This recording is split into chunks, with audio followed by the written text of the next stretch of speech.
பிளாசி முதல் செங்கோட்டை வரை உரை ஓவியம்.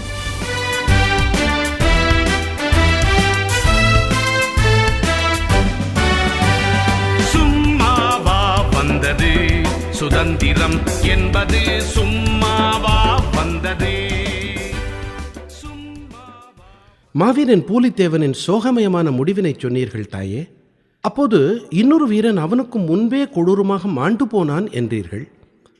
அவன் வீரன் அழகுமுத்துக்கோன் என்று சொன்னீர்கள். அவர் யார் தாயே என்று அந்த சிறுவன் என்னிடம் கேட்டபோது எனது நினைவுகள் அந்த பிளாசி போரின் தொடக்க கட்டத்துக்கு சென்றன.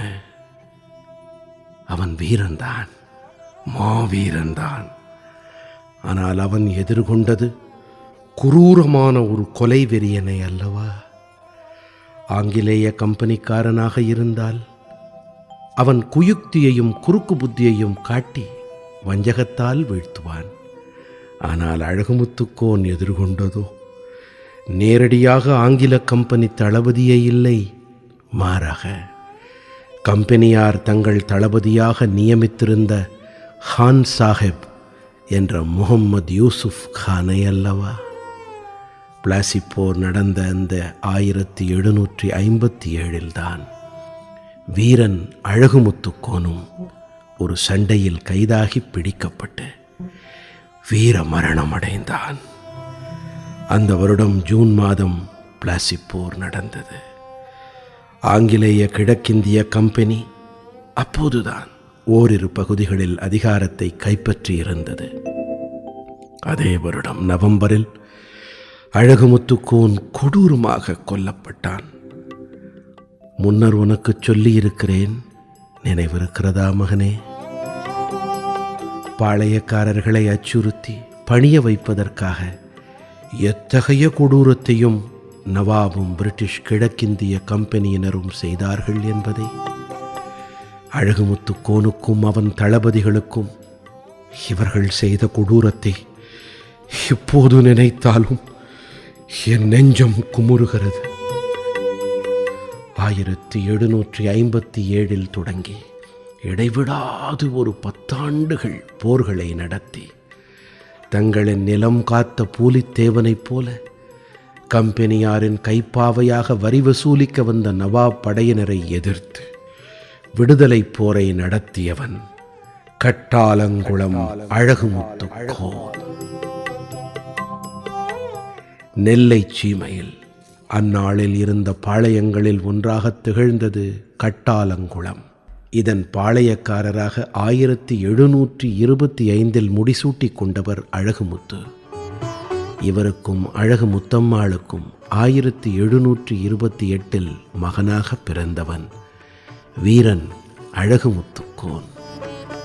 அதற்கடுத்த வருடம் இவருக்கு தம்பியாக பிறந்தான் சின்ன அழகுமுத்து. 1750 தந்தை அழகுமுத்து அனுமந்தகுடி போரில் வீர மரணம் அடைந்தார்.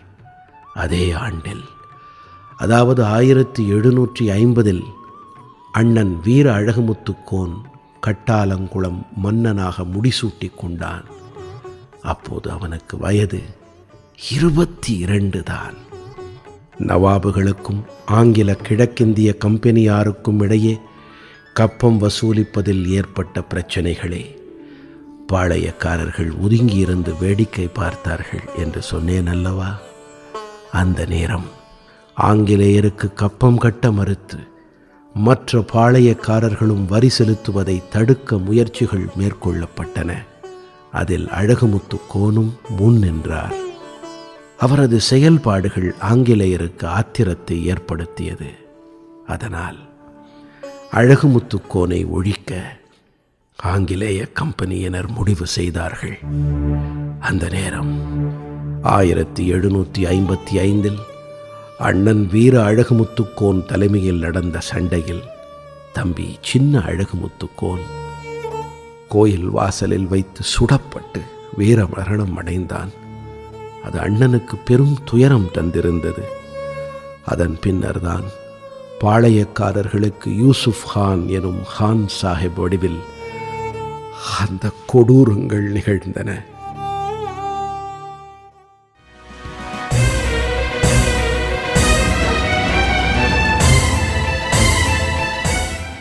பிளாசி முதல் செங்கோட்டை வரை உரை ஓவியம் கேட்டீர்கள். போரிலே இறங்கிவிட்டால் இன்னல் சூழும் தெரியும். பெற்ற தாய் பசித்திருப்பாள், பிள்ளைக்கது புரியும். அன்னையர்க்கு அன்னையார பாரதியின் துயர் துடைக்க அன்னை தானை அழித்துக் கொண்டோர் எத்தனையோ எத்தனை. படைப்பு சென்னை வானொலி நிலையம்.